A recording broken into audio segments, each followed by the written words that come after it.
Shalom semuanya, puji Tuhan, kembali berjumpa lagi dengan saya Pendeta Dede Daniel dalam renungan malam yang saya buat ini. Saya berharap renungan ini bisa menjadi berkat bagi kita semua.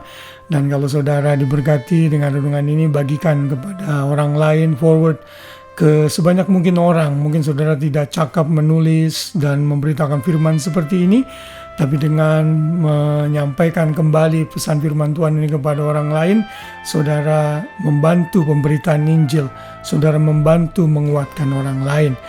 Baik, hari ini renungan malam diambil dari Efesus 2 ayat 10 dan saya beri judul diselamatkan untuk perbuatan baik. Efesus 2 ayat 10 yang berkata demikian, karena kita ini buatan Allah, diciptakan dalam Kristus Yesus untuk melakukan pekerjaan baik yang dipersiapkan Allah sebelumnya. Ia mau supaya kita hidup di dalamnya. Ayat ini muncul dalam perikop yang adalah surat Rasul Paulus kepada jemaat di Efesus yang dimulai dari pasal 2 yang diberi judul semuanya adalah karena kasih karunia. Saya yakin kita semua sudah sering mendengar ayat 8 dan 9 sebelum ayat yang menjadi ayat hafalan kita hari ini. Ayat 8 mengatakan, sebab karena kasih karunia kamu diselamatkan oleh iman. Itu bukan hasil usahamu, tetapi pemberian Allah. Itu bukan hasil pekerjaanmu. Jangan ada orang yang memegahkan diri. Saya yakin kita semua sebagai orang Kristen harus dan sudah mengerti bahwa keselamatan yang kita pegang, yang kita miliki di dalam Kristus, itu bukan karena hasil usaha kita. Kita memberikan kontribusi zero, nol, nothing untuk keselamatan kita. Yang kita lakukan adalah menerima dan percaya kepada karya Kristus yang sudah menyelamatkan kita sebagai orang berdosa. Karena itu di dalam ayat 9 dikatakan itu bukan hasil usahamu. Jangan ada yang memegahkan diri. Nah, tapi kita lupa bahwa keselamatan yang kita terima itu membawa konsekuensi. Dan konsekuensi itu dicatat di dalam ayat 10 yang merupakan ayat hafalan kita. Yaitu agar kita melakukan pekerjaan baik. Karena untuk itulah kita dipanggil dan dipersiapkan sebelumnya. Ciptaan baru yang sudah kita miliki di dalam diri kita karena korban Kristus mewajibkan kita untuk menghasilkan buah-buah pertobatan dan pekerjaan baik. Sehingga melalui perbuatan baik itu, nama Tuhan dipermuliakan dan kita bisa menjadi saksi yang efektif bagi Tuhan. Ingat, pekerjaan baik, perbuatan baik tidak menyelamatkan. Namun perbuatan baik akan memberikan buah yang sangat positif bagi orang-orang yang ada di sekeliling kita.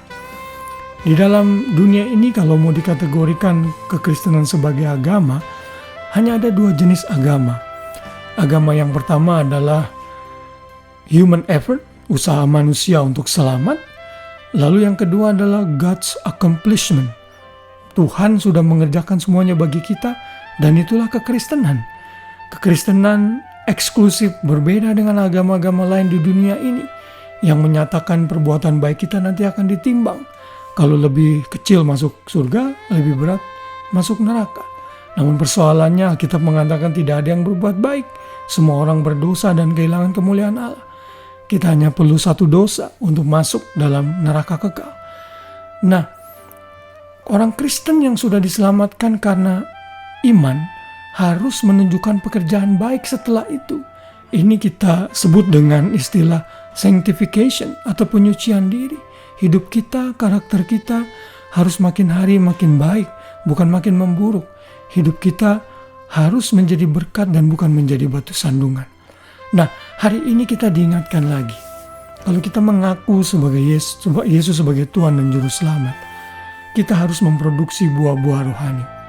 Buah-buah rohani itu mungkin tidak langsung lebat, tapi kerinduan kita, desire kita mulai berubah. Lalu 9 buah roh itu mulai nampak. Kita mulai memiliki kasih, sukacita, damai sejahtera, kesabaran, kemurahan, kebaikan, kesetiaan, kelemah lembutan. Penguasaan diri mulai terlihat pelan-pelan dalam hidup kita. Kalau itu tidak muncul, mungkin saudara belum lahir baru. Karena orang yang sungguh-sungguh lahir baru dan menerima Yesus akan memproduksi buah-buah untuk kemuliaan Tuhan. Akan memproduksi pekerjaan dan perbuatan baik untuk kemuliaan bagi nama Tuhan. Mari kita periksa hati kita. Apakah selama ini grafik hidup dan karakter kita, kekudusan kita makin naik atau makin turun? Kalau makin naik, berarti saudara sudah sungguh-sungguh lahir baru. Tapi kalau saudara tidak punya desire untuk hidup menyenangkan dan memuliakan Tuhan dalam perbuatan kita, kita mungkin belum lahir baru. Dan saya berdoa agar renungan ini menyadarkan kita dan memotivasi kita untuk terus giat berbuat baik, untuk terus giat melakukan pekerjaan yang Tuhan kehendaki dalam hidup kita. Kiranya renungan ini mengingatkan kita semua. Selamat malam, selamat beristirahat dalam naungan Tuhan. Biar damai sejahtera Kristus memerintah hati kita semua. Ingat selalu Tuhan penjaga Israel tidak pernah terlelap dan tertidur. Ia menjaga dan memberkati kita sekalipun kita sedang beristirahat sepanjang malam.